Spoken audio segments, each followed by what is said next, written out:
McKenna was in the van when Marcy picked me up from the airport, and so we got to chat about a lot of things. The subject of snakes came up, and it was an interesting one for us both, and she energetically joined the discussion. Right after I got there, I unpacked and gave the kids jelly beans. I think McKenna and Mikkel were there while I unpacked them. Well, apparently McKenna thought they were for her, and so she trooped off to play practice with the jelly beans in tow. They were gourmet jelly beans, and there wasn't much left when she got back. The other kids got a few, I guess. But McKenna has a very high level of concentration. It's most evident when she's watching television. She blocks out everything else, and it's pretty hard to get her attention. But she seems to concentrate deeply on whatever she does.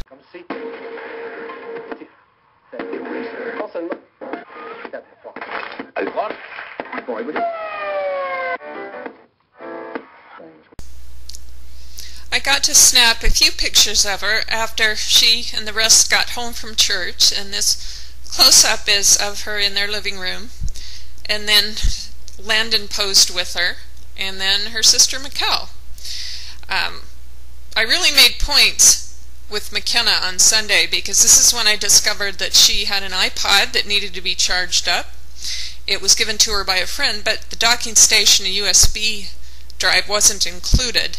And I had brought our iPod with me, and I had the docking station, and I immediately plugged it in and fired the thing up, and she had access to something that she had gone without access with for some time, so she was pretty happy, and so was I.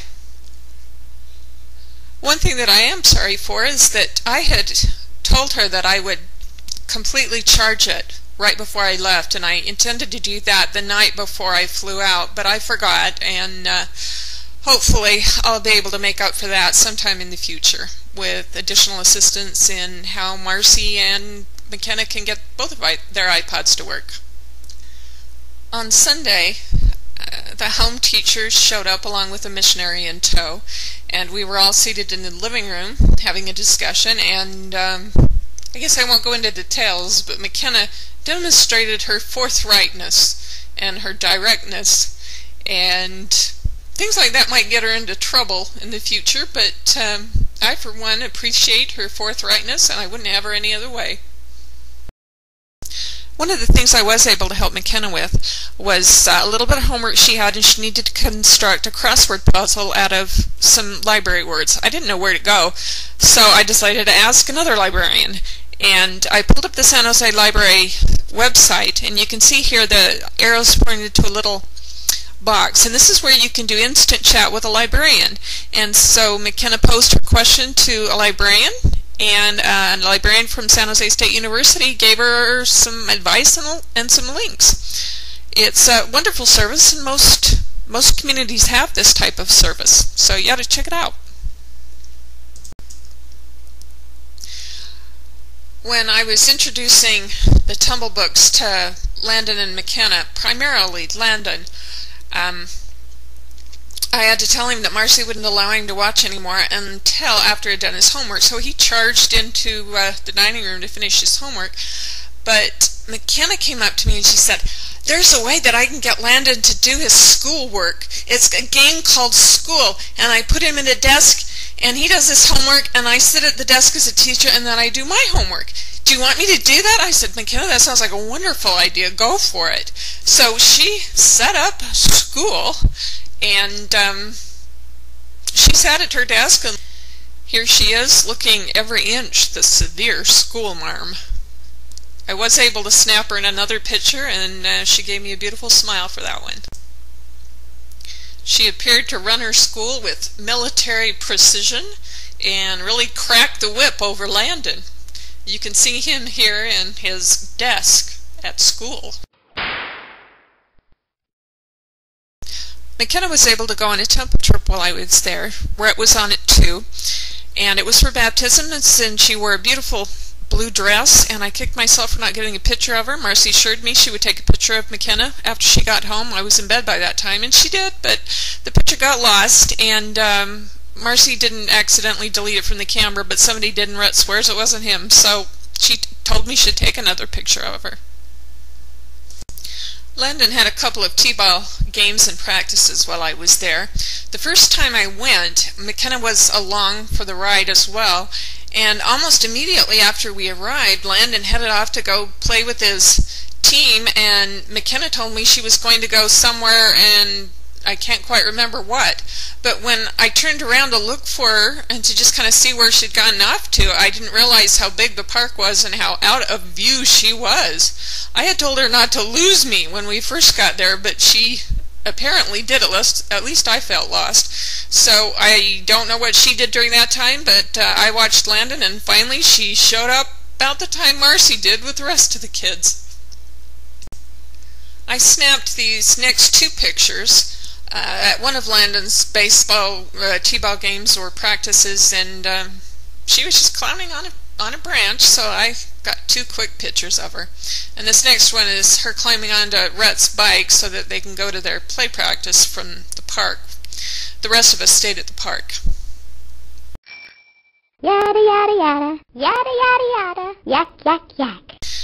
I was able to go for an extended walk with McKenna. She was on her scooter, and she took me down to the downtown area there in Willow Glen and showed me a number of very interesting places and shops, and she kept up a steady chatter the whole time, and it was a very good walk and talk. McKenna got a new swimsuit while I was there, and she modeled it for me. It may not last her the summer if she grows much. It was too cold to swim. The pool isn't heated. It's the pool there at their apartment complex. Marcy said they live there in the summer, but she modeled it for me. And it's a nice picture, and Landon managed to insert himself into every one I took. And then she ended up back in the living room watching TV and didn't really bother to change her swimming suit, although I don't think it can assist her in watching television. This is a picture of McKenna out back, sitting in the tree where the treehouse is. You can see the treehouse there above. And then I got a closer glimpse of her. That treehouse is pretty impressive. Apparently Eric made it. I was able to locate McKenna later on at another practice or ball game of Landon's, and I found her on the playground and snapped her picture a couple of times. She looks pretty good. McKenna's a real reader.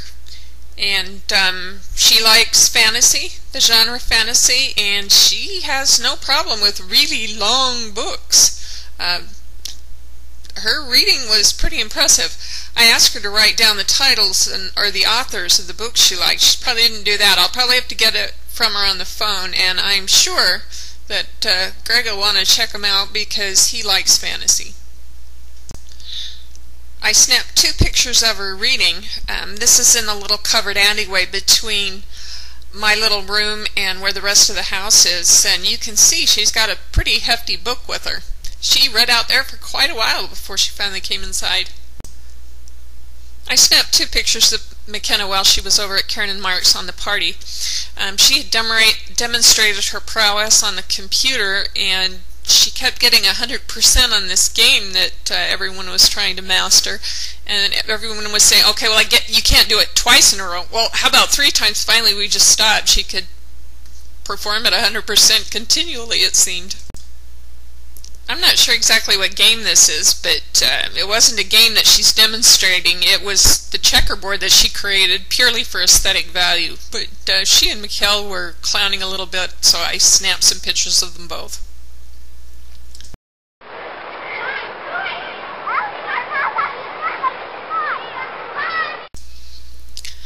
I caught sight of both McKenna and Mikkel while they were out playing on the playground equipment, and you can see from this picture that there's somebody in that tube behind McKenna. That is Mikkel. She's almost sitting on her.